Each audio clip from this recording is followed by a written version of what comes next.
Olá pessoal, sejam bem-vindos mais uma vez à disciplina Economia e Mercados, nossa segunda videoaula, e hoje tratará das curvas da demanda, da oferta e do ponto de equilíbrio. Bom pessoal, antes propriamente de entrarmos na curva da demanda, oferta e equilíbrio, seria interessante a gente detalhar um pouquinho mais o funcionamento de uma economia de mercado, uma economia descentralizada, conforme estudamos na nossa primeira videoaula. Bom pessoal, como funciona uma economia de mercado? Dizemos o seguinte: dado que os recursos são escassos, nós precisamos fazer alocações diferentes de recursos. Chamamos isso de trade-offs. Toda vez que vocês se depararem com essa palavra em inglês, trade-off, isso quer dizer que para termos mais de alguma coisa, teremos que abrir mão de outra coisa. Se desejarmos mais recursos empregados em determinada linha de produção, obviamente que alguma outra coisa sofrerá uma falta de alocação de recursos. Nós precisamos, portanto, escolher como alocaremos nossos recursos. Agora, a forma como a gente aloca nossos recursos depende dos incentivos que existem por trás de cada decisão. Por exemplo, vocês estão alocando um recurso escasso chamado tempo para estudar. O que está por trás disso? Qual o incentivo que está por trás dessa decisão de alocar o tempo de vocês, que é um recurso, estudando? Vocês poderiam estar trabalhando ao invés de estudar, por exemplo, e ter uma renda momentânea, talvez até um pouco maior. Claro que lá na frente isso não vai continuar assim. Uma pessoa que estuda mais no futuro tende a ter um rendimento melhor. E este precisamente é o incentivo que está por trás da alocação do recurso escasso tempo. Quer dizer, existe um incentivo para você estudar mais, porque quanto mais uma pessoa estuda, provavelmente ela conseguirá ter um rendimento maior a médio e longo prazo, à medida que vocês terminem os estudos que estão realizando. Da mesma forma, um produtor, ele tem um incentivo, que é o preço, ou quanto ele consegue ganhar de dinheiro ao produzir um determinado produto. Se um determinado produto paga mais, existe um interesse maior em aumentar a produção. Já para o consumidor é justamente o contrário. Quer dizer, se o preço está alto e ele tem que pagar mais por esse produto, há um incentivo para ele alocar um recurso dele, no caso capital, dinheiro, em produtos mais baratos. Agora, essas escolhas, o trade-off, que dependem dos incentivos, também depende de um outro elemento fundamental na economia, chamado informação. A informação mostra onde estão os incentivos. Vou dar um exemplo. Imagina se a gente tivesse um software, na verdade já existe, que consiga mostrar o preço da gasolina em toda uma cidade. Isso é informação valiosa, porque muitas vezes a gente abastece num posto mais caro, porque você não sabe que a 200 metros ou numa outra rua há um posto que está vendendo aquele litro de gasolina mais barato. Então a informação é fundamental. Existe um motor de busca hoje na internet, que é comparador de preços, que essa informação informa, portanto, quais são as lojas que vendem mais barato um determinado produto. Então, sem informação, fica difícil ter localizado bem um incentivo que, obviamente, vai influenciar na alocação de recursos. Então, vamos lá, recapitulando. Precisamos, na verdade, alocar de maneira diferente os nossos recursos, de maneira mais eficiente. Para isso, precisamos entender bem os incentivos que estão por trás de cada decisão e, obviamente, que nós precisamos de informações que vão nutrir esse nosso processo decisório. Então, alocando recursos de acordo com incentivos e informações, as pessoas farão o quê? Trocas. Serão produzidos alguns produtos, você produz uma coisa, seu colega produz outra, e as pessoas fazem essas trocas. E isso dá um resultado, a distribuição de recursos. Então, basicamente, essa é uma forma, na verdade, uma microvisão de uma economia de mercado. Precisamos entender melhor a questão dos incentivos.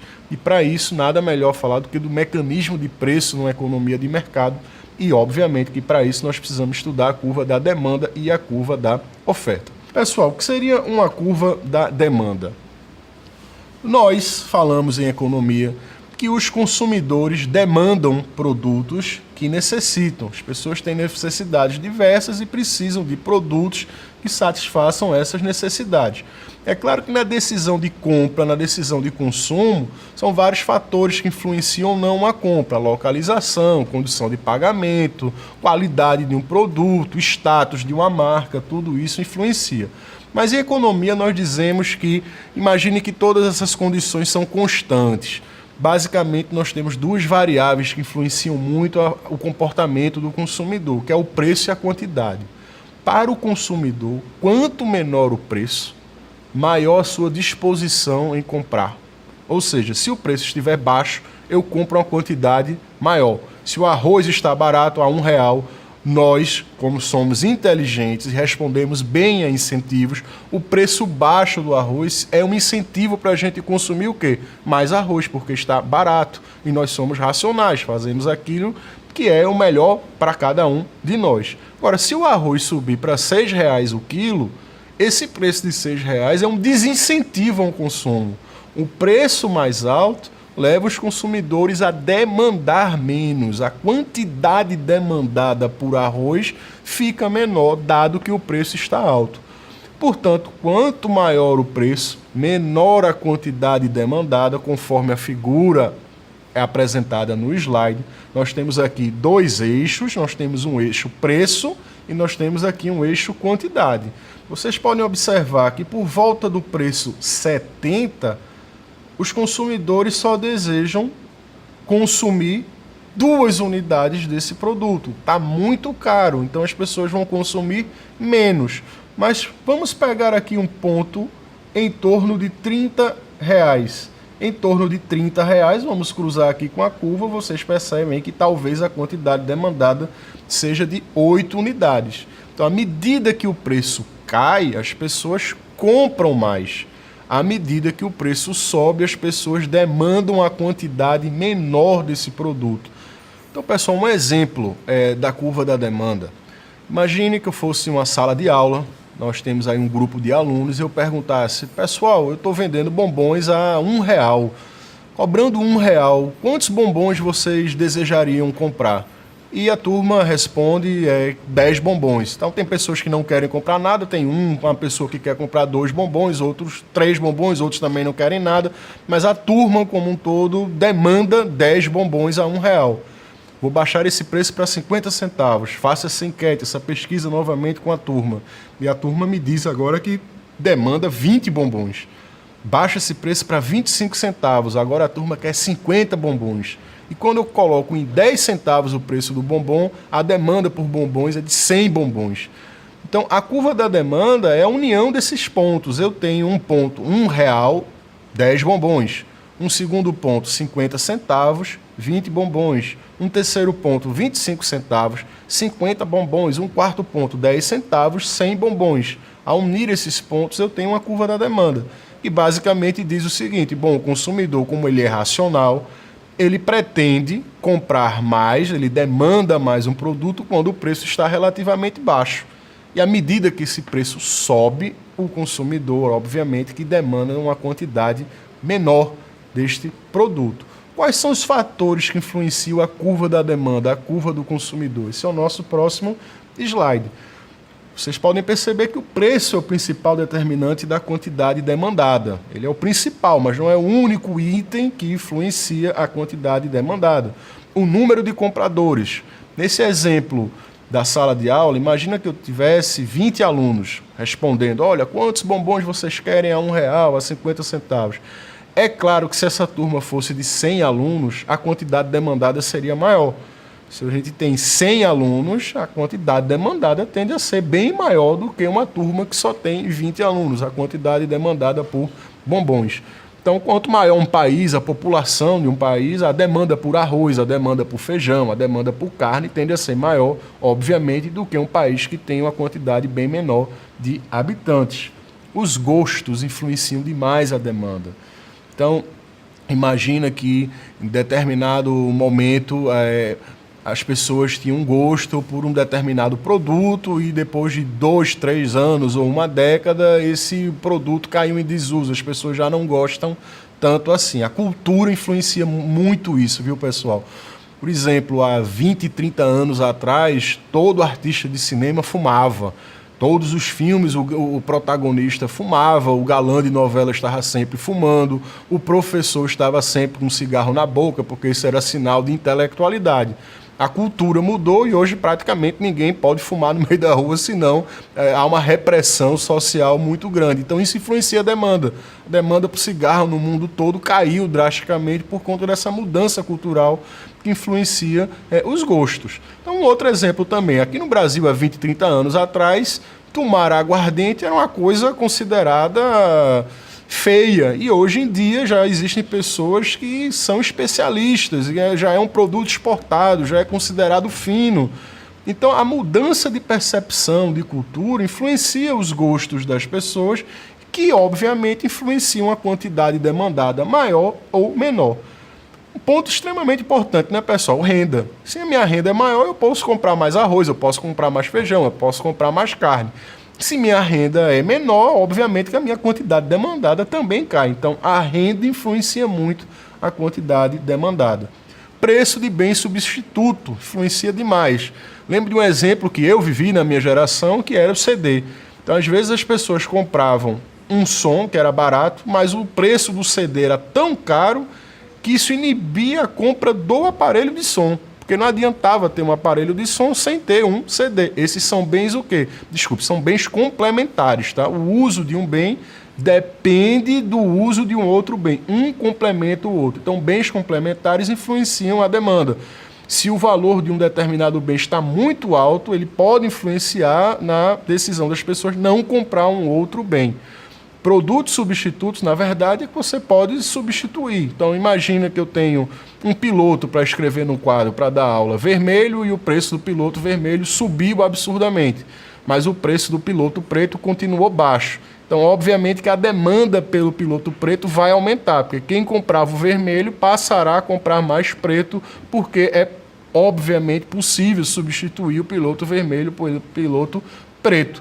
Então, isso aí é a influência dos bens substitutos na demanda. Muito bem, nós olhamos agora a curva do consumidor, curva da demanda, mas nós precisamos também, para entender o funcionamento da economia, entender a curva do produtor, que é a curva da oferta.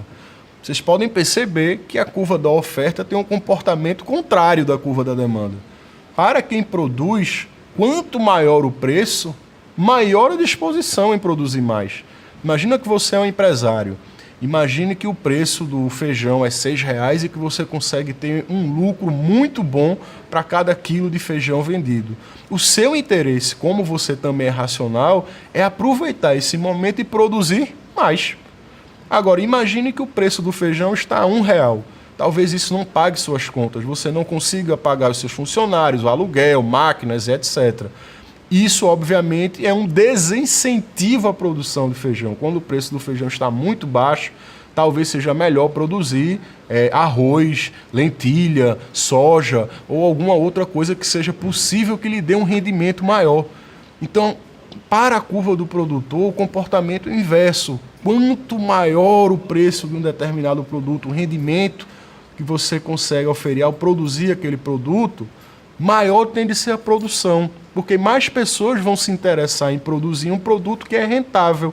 Então a produção tende o quê? A aumentar. Já um produto que tem uma rentabilidade baixa, obviamente que não há um incentivo de produzir mais algo que não dá tanto dinheiro, que não dá tanta rentabilidade. A produção tende o quê? A cair. Numa economia, pessoal, não pode ser apenas o que o produtor quer e o que o consumidor quer. Há uma briga entre essas duas curvas. O consumidor só compra mais se o preço cair. E o produtor só produz mais se o preço sobe.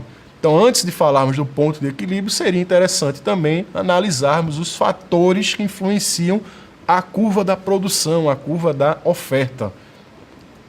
Oferta, é bom dizer para vocês que não é promoção, não é liquidação, é oferta de um determinado produto, é ofertar, produzir, oferecer determinado produto. Então, também o principal determinante da oferta é o preço, como nós falamos. Quanto maior o preço, a quantidade ofertada tende a ser maior. Obviamente, o número de vendedores ou de produtores. Quanto maior o número de produtores ou vendedores, essa oferta tende a ser maior. Custo de produção é um fator extremamente importante. Então, não adianta só o preço ser alto se o custo de produção for muito alto também. Então, a margem que fica para o produto é pequena e isso não é interessante produzir. Então, quando há um aumento de custo de produção, isso funciona como um desincentivo para o produtor, porque obviamente ele vai ganhar menos dinheiro. Então, se a gente consegue diminuir custo de produção, a produção tende a aumentar por conta dessa rentabilidade que fica maior. Tecnologia, obviamente, porque a tecnologia afeta os custos, inclusive, né? Então a gente cria uma nova máquina que consegue produzir mais, então seu custo cai e a produção aumenta. A falta de tecnologia torna a produção mais cara e, portanto, a quantidade produzida será menor. Preço de outros bens também, da mesma forma que eu citei um exemplo do rádio com um CD, nós poderíamos citar um exemplo de um computador com mouse. Se um componente fica mais barato produzir, etc., isso influencia também a curva da oferta. E nós temos também as expectativas. As expectativas funcionam tanto para o lado da demanda como para o lado da oferta. Imagina o seguinte, no lado da demanda, que foi um exemplo que eu não citei, imagina que o preço do barril do petróleo, há uma expectativa que daqui a 6 meses ele suba absurdamente porque vai ter uma guerra no Oriente Médio, por exemplo. Há uma tensão no Oriente Médio e se tiver uma guerra lá, o preço do petróleo, obviamente, tende a subir. Bom, gente, essa expectativa que o preço do petróleo pode subir daqui a 6 meses já gera uma demanda maior para o petróleo hoje. Por quê? Porque esse medo de que o preço vai subir, as pessoas começam a comprar hoje para estocar, comprar mais barato para lá na frente não ter que comprar mais caro. Como a demanda hoje já começa a aumentar, as pessoas vão querer mais petróleo já hoje, esse aumento de demanda faz com que os preços subam já hoje por conta dessa expectativa no futuro. Mesma coisa, pessoal, no lado da curva da oferta. Imagina que é uma expectativa de que um determinado produto muito em breve vai se tornar obsoleto. Isso já hoje é um incentivo para que se produza menos. Você não vai investir tanto em algo que daqui a um tempo vai ficar completamente obsoleto. Então, as expectativas influenciam tanto na demanda como na oferta. O que seria o ponto de equilíbrio, pessoal? O ponto de equilíbrio é um ponto de interseção, é um ponto de encontro entre a curva da demanda e a curva da oferta. A gente traçou uma curva da demanda, nós traçamos uma curva da oferta e há um ponto ali que é um encontro entre essas curvas. Nesse ponto de equilíbrio significa, por exemplo, que os consumidores topam, querem, demandam 50 unidades de um produto a R$20. E na curva da oferta, os produtores também topam produzir 50 unidades de um determinado produto a R$20. Nós temos o preço de equilíbrio do mercado. Então, esse é o preço do mercado. É um preço em que há um encontro entre a curva da demanda e a curva da oferta. Ponto de equilíbrio não é um ponto de justiça social, não é um ponto em que tudo na economia funciona perfeitamente, em que todos os problemas estão resolvidos, etc. Nada disso. Inclusive, o equilíbrio varia muito numa economia ou outra. Imagina que houve uma queda na renda. Tendo uma queda na renda, há uma queda na demanda. Então, a curva da demanda não vai ser a mesma, vai ter um deslocamento. Vai ter um novo equilíbrio na economia? Sim, terá um novo equilíbrio, terá um novo ponto de encontro entre uma nova curva da demanda e a curva da oferta. Esse ponto provavelmente será bem pior, porque as pessoas não têm dinheiro, inclusive, para comprar produtos por falta de renda. É o equilíbrio daquela situação. Então, quando a gente fala em ponto de equilíbrio, é um ponto de encontro, de interseção entre a curva da demanda e a curva da oferta. Nós faremos vários exercícios para testar o conhecimento de vocês de curva da demanda e curva da oferta. Lembrando que sem essa base, sem esse entendimento de como funciona a curva da demanda, como funciona a curva da oferta, a gente não pode avançar muito no nosso estudo de economia. Esse é o conceito fundamental, principal da economia, é o canivete suíço do nosso curso. Um abraço para vocês, até a próxima aula.